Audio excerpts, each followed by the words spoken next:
Yo, what's up, guys? What we're going to do is we're going to go through some early bets for tomorrow. So, in these live streams, I always try to focus on, the main books that everyone can use.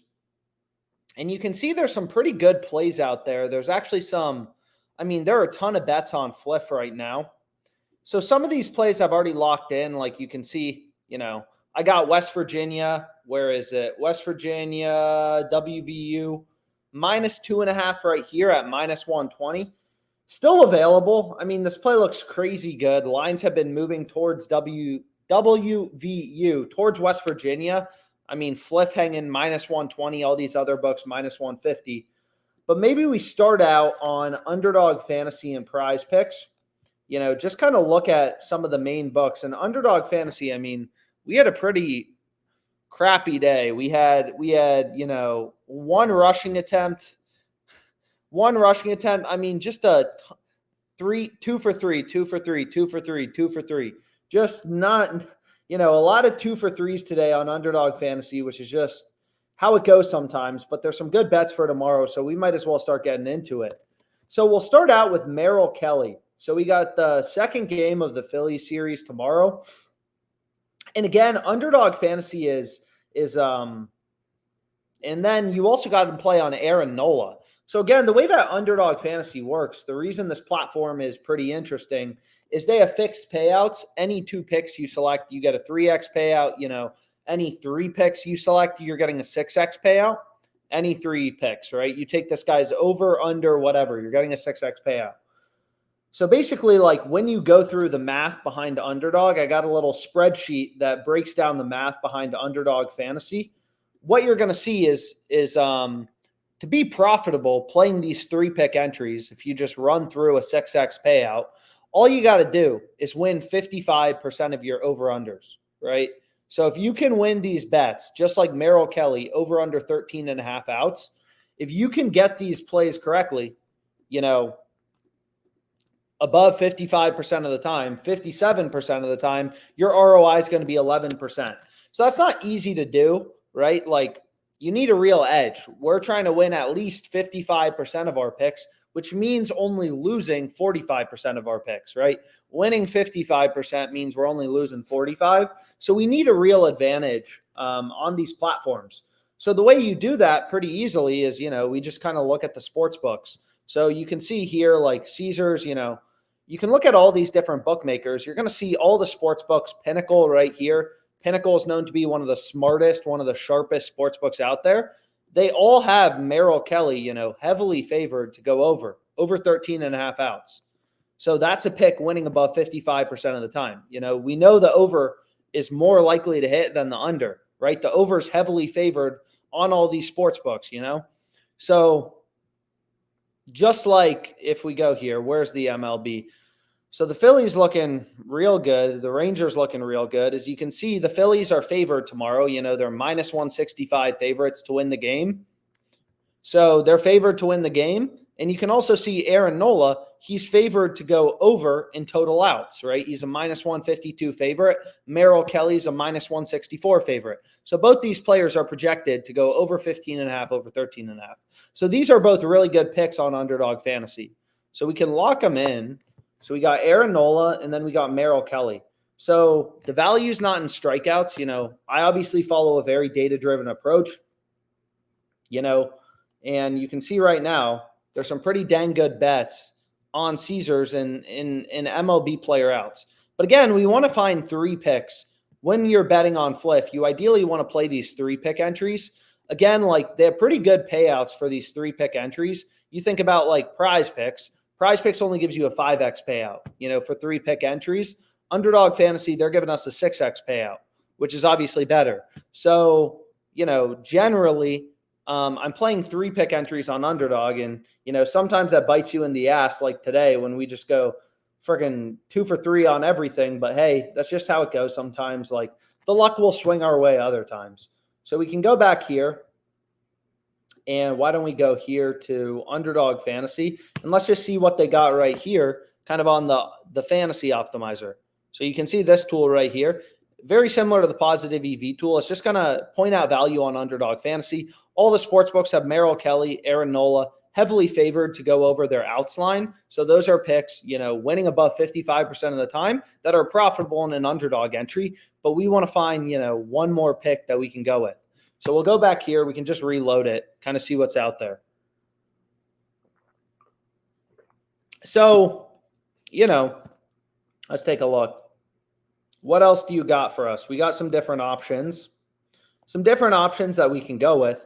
But if we take a look at this simple play, it seems like the most random slip of all time. But hey, if that's where the value is, that's where we'll be betting. Is you don't have as many data points, in the MLB. Like if we go back here, there's a ton of sports books posting lines on the MLB. Those are just the sports books in New York too. We can switch over to Alabama. We'll see even more sports books. You can see like there's a ton of sports books. They all have Merrill Kelly heavily favored to go over 13.5 outs. This is a Canadian sports book. I'm not Canadian, but it's still a data point. This is still a sports book that has sophisticated models. They're taking bets, moving around lines based on where action's coming in. Betway, and all these books have Merrill Kelly heavily favored to go over 13.5 outs. So in the MLB, we have more data points. Whereas if you think about esports, so this play, a core over 12, it's like, it's pretty clear value. I mean, it's crazy if you think about it, right? This guy's line is 12. So if we go here, this is going to be the play I'm going to lock in if you want to load it up. So if we check out PrizePicks, again, even if you don't use PrizePicks, it's still a data point, right? It's still a source of information for you. Like this sports book, we talk about a lot. Pinnacle, right? And they locked it already. Someone must have bet it. Front run me. But this sports book we talk about a lot, Pinnacle, right? It's known to be the smartest, the sharpest sports book. They have really high betting limits. They're known for taking sharp action. I mean, there's a bunch of articles on like, if you kind of want to see like, why is Pinnacle known to be sharp? They take pretty big bet sizes. They allow a lot of sharp action. They take bets from all over the world. So they've been in business forever. So they're very good at setting lines, right? And moving lines based on where all the sharp action is coming in. But this isn't a sports book I bet on, right? It's just a source of information, right? So unfortunately, they already locked this line on a core, which is annoying because someone front ran me. Someone bet this ahead of me on the live stream, or someone from Underdog Fantasy is on, but I highly doubt that. So you can see they just completely remove the market. So sometimes these good bets, they don't last forever. So what we can do though is maybe we can find something else that looks halfway decent. So you can see there's already some lines out for Penn State, Ohio State. I highly doubt most sports books already have college football player prop lines up for this weekend, but hey, sometimes, we can get surprised. So if we take a look here at like Nicholas Singleton, you can see they do have some TD lines out. All these, in general, these chili peppers, they suck. They're not good. So I haven't really played them at all. So you can see not a ton of books in general posting lines. So what we'll have to do is we'll have to grab something else that pairs, nicely. So what we can do is we can take like, Corey Seager over 2 hits plus runs plus RBIs. Sure, whatever. This is a good play to go with, just grabbing it straight from the optimizer. So now we have 3 picks. All pair pretty nicely. Nola, all plays have a clear edge. We found some plays with value for tomorrow. And again, most bets on Underdog Fantasy suck. So you can see this is what I locked in right here, right? 3-pick entry. Most of these plays, like Underdog has thousands of lines up. All the fantasy optimizers doing this OddsJam, fantasy optimizer is it's scanning all these lines, comparing the lines to all the sports books, Caesars, DraftKings, FanDuel, and pointing out value. Nothing complicated. And most of these plays suck, right? Most plays, there's no discrepancy. There's not enough value to justify placing a bet. So we're kind of looking for, we're like a hedge fund. That's how I think about my sports betting. It sounds crazy, but like if you want to make money, you got to think like an investor. You're hunting through the market, for those few spots where you can actually get an edge. It's like if you're a hedge fund, you don't invest in every stock. You really search through all the possible investments, trying to find those few plays that actually have an edge. So all this optimizer is going to do is kind of, be a starting point and be like, hey, this play has value. Here's a discrepancy. Here's a discrepancy. Here's a discrepancy. But anyways, we can go back to PrizePicks. Damn. So you can see PrizePicks has a lot of lines up. But what kind of sucks about some of these is you just don't, again, you don't have a lot of data points in esports. So if we go here to So if we go here to player headshots, it's like, this is crazy. PrizePicks has Zorti's line at 12.5. Hot Streak has it at 8.5. Right? So what you could do is you could middle bet this. It's like hit the over 8.5, hit the under 12.5. I mean, it's crazy. It's like if the stock market, if it were possible to buy a stock at 850 on Fidelity, sell it at 1250 on E-Trade. You'd be like, damn, that's crazy. Which is essentially what we're doing here. And again, it's all possible because you have hundreds of sports books that have entered the United States, PrizePicks, Hot Streak, and they all try to set lines, independently. So sometimes you can find these spots where they're really screwing up. So anyways, let's go back here. Let's go to PrizePicks, and we'll find some place on PrizePicks, but it looks like there's also some good bets on Fliff. We had a decent day on Fliff. Some bad beats on Underdog. A decent day. This parlay didn't win. We had Rangers. We had Zach Wheeler. Anyways, halfway decent at least. But you can see that's where a lot of the good bets are. Like, this play is crazy. USC -7. Fliff has at -120. No other sportsbook is even giving you plus money. I mean, this is absolutely insane. -7. All these other books have them -103, -110, -105. So what you could do is you could even arbitrage bet this. I mean, that's a strategy we've discussed a few times. But, USC -7 and then Utah +7. Like, arbitrage is when these sports books get so out of sync that you can bet, equal and opposite outcomes. So this play seems really good for tomorrow. Garcia home run on FanDuel, +300, right? So this is an arbitrage play too. But anyways, if we go here and we have Fliff pulled up, but if we just put in Pinnacle right here. So you can see here, it's like this play on USC, just as a simple example, right? Like circa, you could bet let's just pull it up. So Fliff has a max bet size, and let's pull up circa as well. So this is how I started sports betting, arbitrage betting. It's insanely profitable. I mean, it's literally free money. So if we go here and where's circa? SCIRCA. So we want to find circa. Where are you?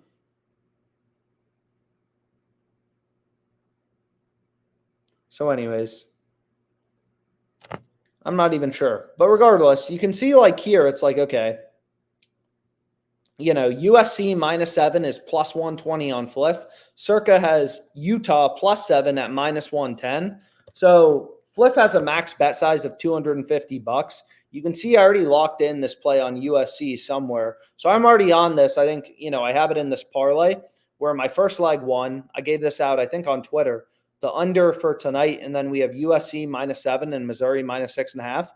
So this bet's really profitable, right? Like, it's very clear Fliff is a huge outlier from the rest of the market, right? +120. All the other books are -110. So you could just bet it as a straight bet. You could include it in a parlay if you wanted to, or you could arbitrage bet it. I mean, you definitely want to be on this bet. This bet is so good, right, that you could bet USC on Fliff, Utah on a ton of other sports books, and make a risk-free profit, which we'll kind of go through, right now. So we have Fliff and Circa. And sure, you may not use Circa, but it really is like the process, right? You can do this. Arbitrage occurs between any sports books. You can find really good plays on all these books. But anyways, it just kind of depends on the book you use. So you're going to see the calculator. If we put in, hey, like Fliff has a max bet size of 250. So if we put in, hey, we want to arbitrage bet this, we're going to take USC -7 for 250. They're going to tell us, hey, hedge and bet the minus 110 on Circa for 288.10. But what I personally like to do is round my numbers. I think it's weird. Like, don't bet like, don't bet, what am I trying to say? Don't bet like 288.10, round your numbers up to like 290, something like that. So these are equal and opposite outcomes. I mean, they're not exactly right. There is the scenario if USC wins by exactly 7 points, then USC -7 will push, and also Utah +7, right? Both of these bets will push. If we bet Utah +7 on Circa at -110, right? And then we bet Fliff, USC -7 at +120. If they win by a touchdown, we're going to push. So in that case, our net profit on both these sportsbooks is going to be 0. We don't make money. We don't lose money. But if USC wins by 7 on Fliff, we're up 250 times 1.2, $300. On Circa, we're down 290, right? Whoops. So on Circa, we lose. If USC wins by 8 or more points, right? So not a push, but they win by 8 or more points, we make $10.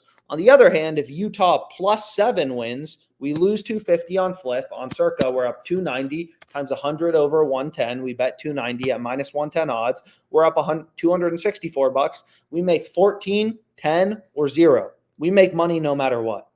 And that's what's great about arbitrage betting. But you don't have to arbitrage bet this. That's just an option.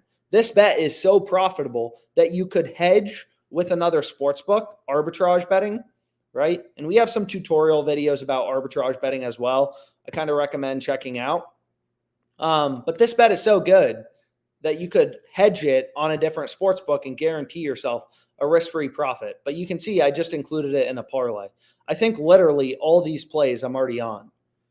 Although I don't think this play I'm on, Clemson under 50.5. So you can see lines are kind of moving lower early in the week, and like lines move for a ton of reasons. I've explained this before, but like if you look at, Underdog NFL, this kind of shows you like lineup changes, crap like that. You can see like that's not what I wanted to see. It's like injuries, stuff like this, like, injuries, lineup changes, like all that stuff moves around the lines. So all this stuff is constantly moving around the market. So good bets can occur at any time. So it's like, I don't know why the under is becoming more favored in Clemson versus Miami, but you can see the market has moved to having, the under 50.5 as a pretty big favorite. Pinnacle, sharpest bookmaker out there, they have this line all the way at -144. The under is heavily favored. Fliff has this -120. They have the same juice on the over and the under. So it's like, well, that seems wrong. So we can go here and we can like, whatever, lock in this play. Under 50.5. So there's some really good plays on Fliff. This is the profit margin of our bet, 2%. It's also called your edge profit margin, however you want to think about it. And again, Fliff has a max bet size of 250. So if I hit the max button with my Fliff cash, they're only going to give me 250. So, and maybe I did already bet it. So I already bet a little on it. They're only giving me 189.28 more. So I do think I bet a little on it somehow. I forget. Placed too many bets today. Early college football value. But again, like you saw how quickly that play moved. We were trying to bet on Underdog Fantasy. So if there's a good bet, I always recommend like don't sleep on it. Like get down the good bets, the early value bets, for college football now. So you can take advantage of them. But anyways, you can see there's a bunch of middles between PrizePicks and Underdog Fantasy. Hot Streak and PrizePicks, a bunch of middle bets. Like this player, Siren, his line is 19 on PrizePicks, 14.5 on Hot Streak. That's crazy. But you only have one data point, which, it's not necessarily clear, like, okay, like which book is screwing up their line. But what we can do is we can go to Esports and we can take a look at like, CSGO lines. And here you can see it's like, okay, like here we have PrizePicks screwing up. We have two sports books who have this line at 31.5. PrizePicks is laying 29. Like pretty simple. Everything is baked into the market. Lineups, injuries, like that's why you follow the market, right? Lineup changes are baked into the odds. Like you can see in Thursday night football, we already want to start talking about Jaguars, Titans, Jaguars, Saints. Damn, lines have been, look at this. This game was even money. It was a, coin flip, 50-50. Once it was announced, I think Trevor Lawrence, I'm not sure if he's perfectly healthy, whatever. There was some announcement. Look at lines rip towards the Jaguars. Boom, right? They moved from -110 to -170. They got absolutely demolished. The market reacted to new information. So when people say shit like, oh, it's snowing, so I'm going to take the under, it's like, bro, that's baked into the market. Like, that is all already priced into the market. And you can see the most insane bet of all time, perhaps, is I have the Saints -110. -110, I have the Saints, right? From the positive EV tool. They're now at -150, 70 on any sports book, and I could hedge this on Caesars and make a risk-free profit if I wanted to. They have the Jaguars +143. I could hedge my -110 and make a risk-free profit. You just go to an arbitrage calculator. Very simple. I have the Saints -110 for 250. The Jaguars are, +143 on Caesars. If I hedge and bet 196, I'll turn this into a risk-free profit of $31, $30.86, right? But anyways, let's get through this PrizePicks play. I hate all this bullshit where there's only one data point. So again, I personally just skip it over, or you can middle bet all this stuff. Hit the over 8.5, hit the under 12.5, right? It's like buying a stock at 850, then you turn around, you flip it, you sell it for 12.50. So anyways, let's lock in a PrizePicks play.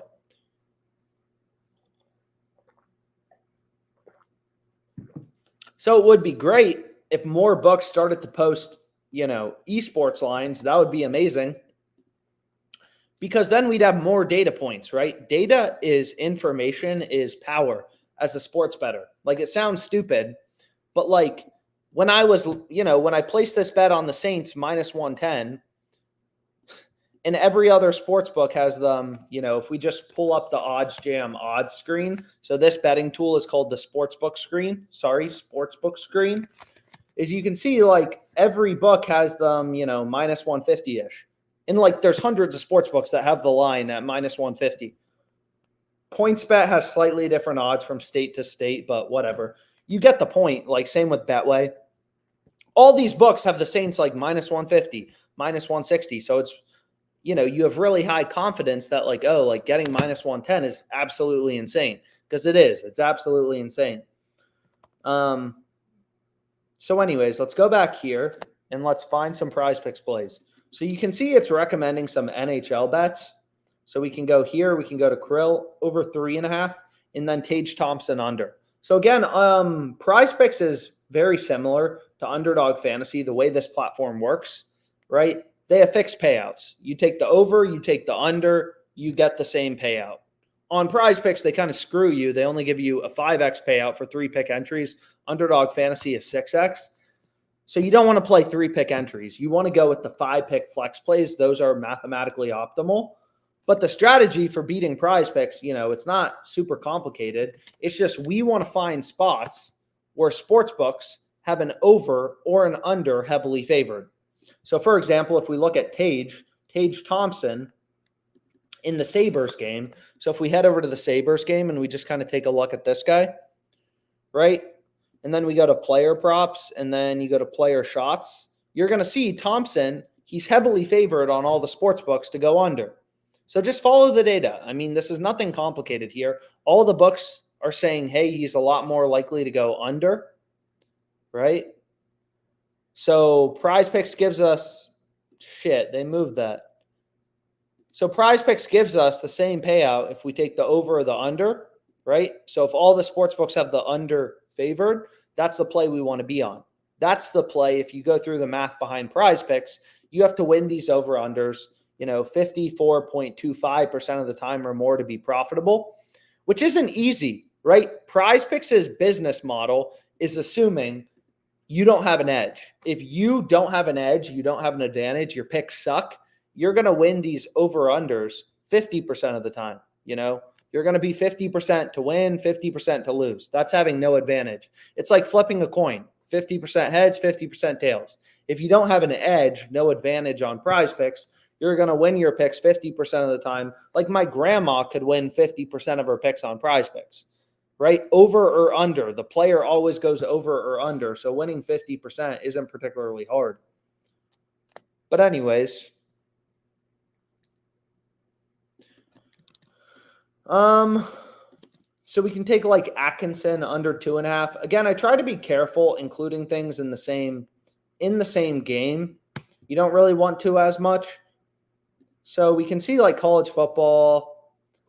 I don't know. They don't have a ton of lines up in general on PrizePicks for the NFL, or at least nothing super good right now.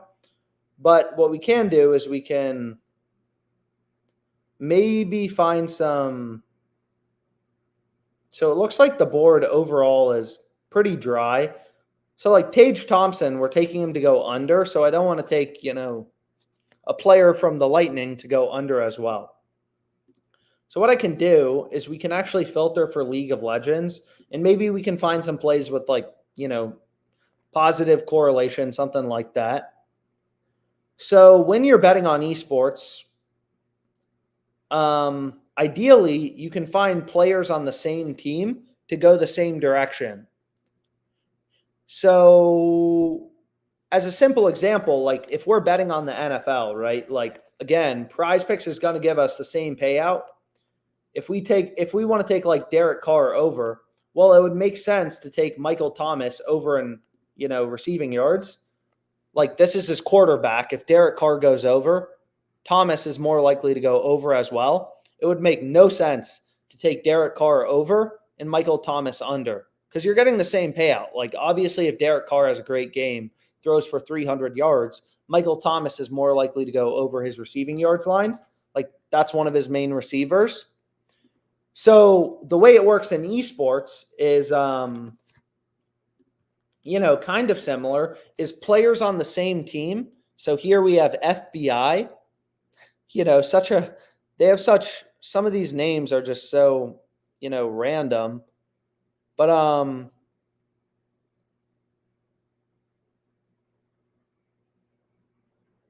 so you can see here, what we want to do is we want to take players on the same team. So here we have FBI, and then we have Dolka over 1.5.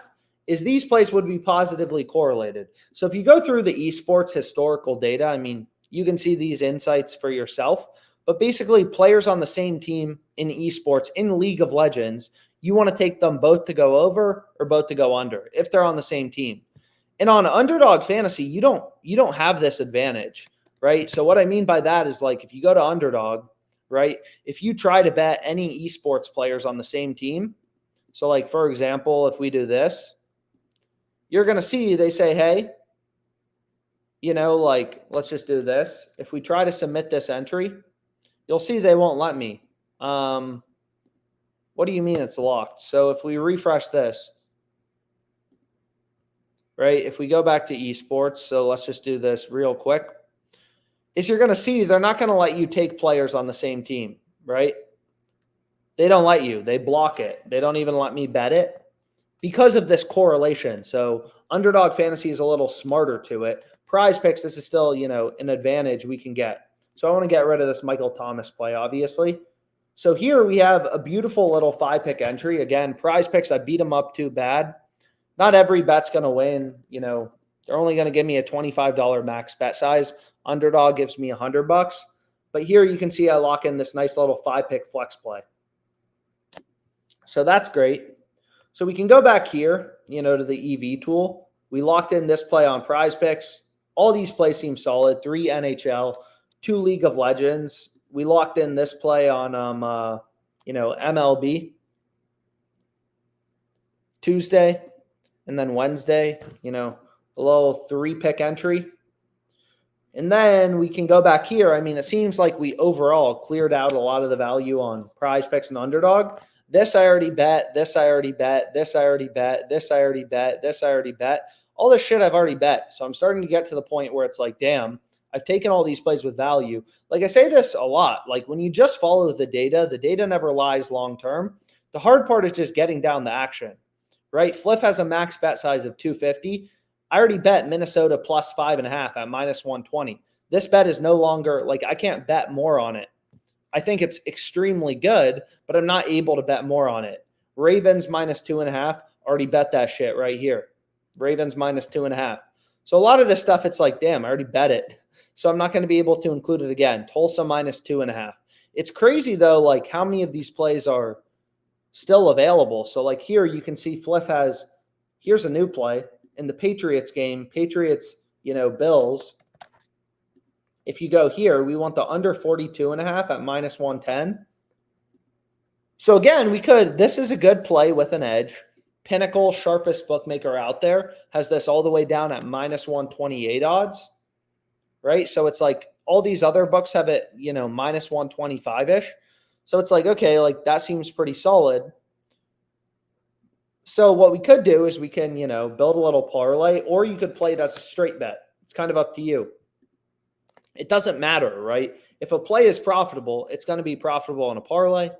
It's going to be profitable in a straight bet, or you may be able to arbitrage bet it, to hedge on another sports book and guarantee a profit. So you can see this makes no sense. Like Fliff is a very exploitable sports book. They're giving us better odds on the under 61.5 than the under 61. I mean, this should look weird, right? They have the under 61 at minus 135 odds. Then they give you the under 61.5 at better odds, minus 120. It makes no sense. Why are we getting better odds on a higher total? So they definitely have some issues, just like with their model. But hey, that's an opportunity for us. I mean, here's another perfect example. I'll show you. This is crazy. So Liberty, this is like, what are they doing? Look at this. Their minus 13.5 point spread is minus 120 odds. Their minus 14.5 is minus 120. If Liberty wins by 2 touchdowns, minus 13.5 wins. They win by 14, minus 13.5 wins. Minus 14.5 loses. You're getting the same odds on both bets. These fuckers already moved this. So they already moved that first play. So it's like, okay, like you're always kind of in a race against the books, to kind of get these bets down, get these plays down. But whatever, we can go to the South Alabama game and get a little early college football value, in. And I have some videos on YouTube kind of breaking down the math behind parlay, stuff like that. Here, once again, they're giving us better odds on the under 53.5 than the under 53. It makes no sense. So we can lock in this nice little 3-pick parlay. 1, 2, 3. And we can also kind of go through, if you want to understand the math, right? The way that sportsbooks make money is they charge a spread, right? They charge a spread called the VIG. They're like a car dealer or a stockbroker. They make money by charging a spread. You think about how a car dealer works. You walk into the car dealer. The car dealer's like, damn, I think your car's worth $15K. So they buy it from you for 10, and then they try to sell it for 20. So if they buy your car for 10,000, they think it's worth more than 10,000, obviously, because they're buying your car for 10,000, and then they're trying to sell it. So they think it's worth more. So they make money by charging a spread. So what this calculator does, it's the most important calculator in sports betting, a no VIG calculator, is it removes the VIG, removes the juice from the sportsbooks market, right? So the way that sportsbooks work is they have models, right, that spit out every single sportsbook. They have models. So FanDuel has a model that spits out, hey, we think the odds on WVU minus 2.5 should be minus 127. That's what they think the true or the fair odds are. And you can learn a lot more about this here. But then they juice their line to minus 146. They add in the VIG. You can see here, there's a 32-cent spread in the market. So we want to remove the VIG. We want to squeeze it out to see, what's the fair value? What's the true odds, the fair odds with the VIG removed? So that's what this calculator does. So you can see if you consider all sports books in the market, OddsJam, there's odds from hundreds of sports books on this website. OddsJam is taking, the odds from all these sports books, removing the VIG and saying, hey, This is the fair odds, the true odds with the VIG removed. And again, this is arbitrage to Pinnacle. So whenever arbitrage exists, like if I used Pinnacle, if I could bet on Pinnacle, if I was in Canada, I could bet Oklahoma State plus 2.5 and WVU minus 2.5 at minus 120 and guarantee a risk-free profit. So whenever arbitrage exists, if I can make risk-free money betting Oklahoma State plus 2.5 on one book and WVU minus 2.5 on another book, one of these bets has to be profitable by definition. You know, you can't have arbitrage exist in any market. It's not just sports betting. You can't have risk-free money exist if neither of these bets is profitable. So one of these bets has to be profitable, right? And you can see, damn, it's like there's some first half bets. There's a bunch of plays showing up. Man, we got the Ravens plus 3. Shit. So a lot of good bets out there right now. But and again, like one more thing is, you know, there's a lot of profitable promos to take advantage of. So like FanDuel, they have a 30% profit boost on MLB parlays. Every, you know, day of the postseason is like, hey, you know, look at this. Like, you know, this play on Garcia is arbitrage, very small between Pinnacle and FanDuel. But like, it seems like FanDuel is giving us really good value. We know one of these books is screwing up. FanDuel has him plus 285 to hit a home run. Pinnacle, sharpest bookmaker out there, has a minus 284 to not hit a home run. We know one of these bets has to be profitable. So like this seems like a good spot to go with your profit boost. And again, I know following the data, it's not always fun, or sometimes your gut may disagree, but 99.9% of sports bettors bet with their gut and they lose money. Your gut isn't fucking smart. Everybody watches sports who bets on sports. It doesn't make you smarter than the market. Follow the data. You know, you'll make more money long-term, or at least, you know, like maybe you're like, oh, Oklahoma State won last weekend. They looked great. They had a great running game, which they did. WVU looked horrible. Their defense didn't show up. Also true. So maybe you're like, oh, I'll skip over this play, which is fine. But like, again, I just completely take my gut out of it and always follow the data. West Virginia looked horrible last week. Oklahoma State looked great. But like, again, it's just one game. Every game is different. Lineups are different. Players may be out. That's all reflected in the odds. Every single bit is reflected in the market, reflected in the odds, right? So anyways, hopefully this was helpful and have a great rest of your day.